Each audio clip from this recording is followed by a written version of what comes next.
It's also India's view that the two sides need to engage each other to find a solution. Prime Minister reiterated the need for sincere and practical engagement between all stakeholders to develop innovative solutions that will have broad acceptability and contribute towards early restoration of peace. He reiterated India's willingness to contribute in all possible ways to facilitate an early return of peace. Prime Minister and the President reiterated their readiness to further cooperation in upholding principles of international law, including the UN Charter, such as respect for territorial integrity and sovereignty of states. Prime Minister Narendra Modi arrived in Kiev this morning, and we've just concluded his official engagements. This is a landmark visit. It's the first time that an Indian Prime Minister has visited Ukraine since the establishment of diplomatic relations in 1992. In terms of the official discussions, I should say that he held these with President Zelenskyy. This happens to be their fourth meeting. They had met initially in Glasgow in November of 2021, then in Hiroshima in May of 2023, and then most recently in Puglia in Italy in June of 2024. They've also had 7 teleconversations. In the discussion, obviously a significant part of it was devoted to our bilateral relations. There was a discussion about trade, economic issues, defense, pharmaceuticals, agriculture, education. There were a whole lot of issues. While this is the first visit, I think you all appreciate that there is a very clear context in which the visit is taking place, and obviously much of the discussion was spent with regard to the war in Ukraine. So before I come to exactly what was discussed, I just want to give a little bit of background here, which is that there have been a number of public positions taken by India and by the Prime Minister on this subject. A little more than 2 years ago, he had actually publicly said that this is not an era of war.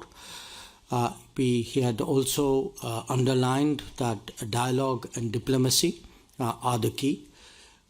Most recently, he emphasized that the solution will not come out of the battlefield.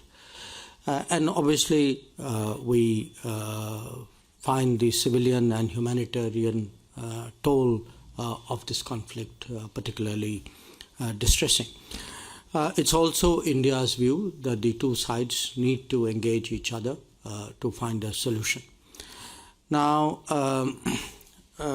I also want to, I'll come to the joint statement, but there's a particular segment in the joint statement which pertains to the conflict.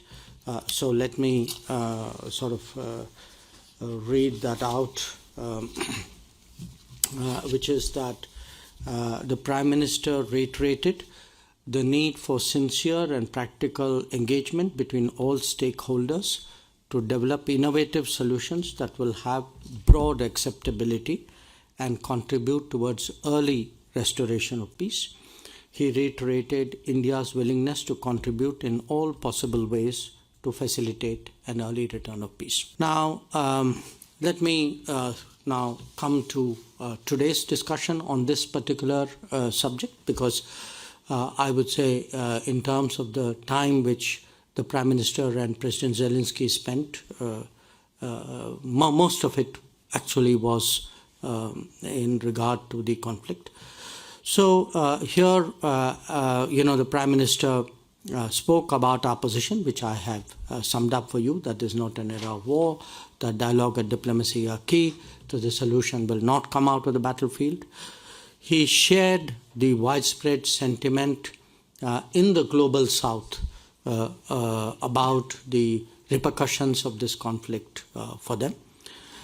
He spoke also about his discussions recently with President Putin in Moscow. The Prime Minister, if you remember, was there in July.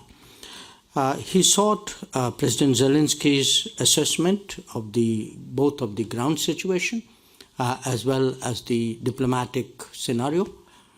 President Zelenskyy spoke at some length on both issues. He also spoke about taking the global peace summit in regard to Ukraine forward. And I would say, if I were to kind of sum up really what was a fairly long and detailed discussion, it revolved around to some extent the military situation, about on the medium-term concerns like food and energy, and most of all on conceivable pathways to peace and conflict resolution. I'm summing it up very succinctly. I'm not touching all points, but in the joint statement, I want to emphasize that the Prime Minister and the President reiterated their readiness to further cooperation in upholding principles of international law, including the UN Charter, such as respect for territorial integrity and sovereignty of states. As I said, they spoke about the summit on peace in Ukraine. The last meeting was in June of 2024.